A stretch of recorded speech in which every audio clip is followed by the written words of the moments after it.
इस दुनिया में हर इंसान कुछ न कुछ खोता है, लेकिन कभी कभी जो हम खोते हैं वही हमारी जिंदगी की सबसे बड़ी परीक्षा बन जाता है।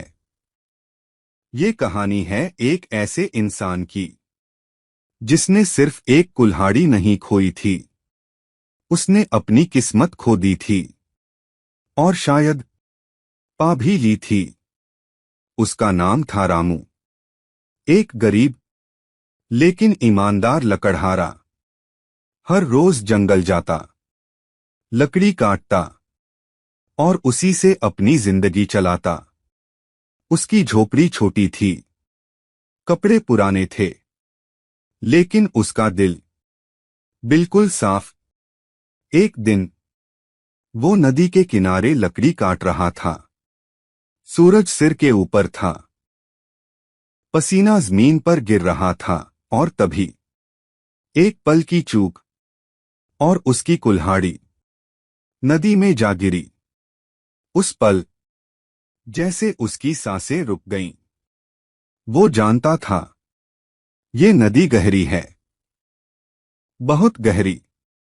यहां से कुछ वापस नहीं आता और उसके पास दूसरी कुल्हाड़ी खरीदने के पैसे भी नहीं थे।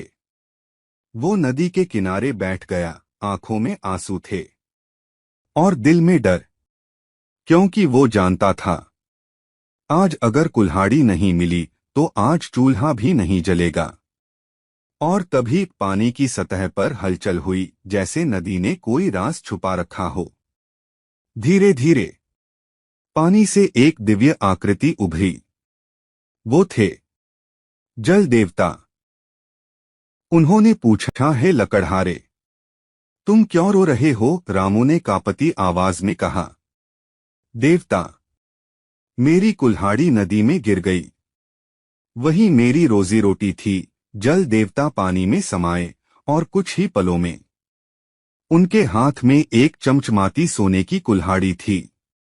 उन्होंने पूछा, क्या ये तुम्हारी है? उस पल रामू के सामने दौलत खड़ी थी, एक ऐसी दौलत जो उसकी सारी जिंदगी बदल सकती थी। लेकिन उसने सिर झुकाया और कहा, नहीं देवता, ये मेरी नहीं है। जल देवता फिर पानी में गए और इस बार चांदी की कुल्हाड़ी लेकर आए। तो क्या ये तुम्हारी है? रामू ने फिर वही जवाब दिया, नहीं, मेरी कुल्हाड़ी साधारण लोहे की थी। अब तीसरी बार जल देवता पानी में गए और इस बार उनके हाथ में थी एक साधारण लोहे की कुल्हाड़ी। रामू की आंखों में चमक आ गई। उसने कहा, हाँ, यही है मेरी कुल्हाड़ी। जल देवता मुस्कुराए और बोले, तुम ईमानदार हो, इसलिए ये तीनों शून्य कुल्हाड़ियां अब तुम्हारी हैं। उस पल रामू कुछ बोल ही नहीं पाया। जिसके पास कुछ नहीं था, आज उसके पास सब कुछ था।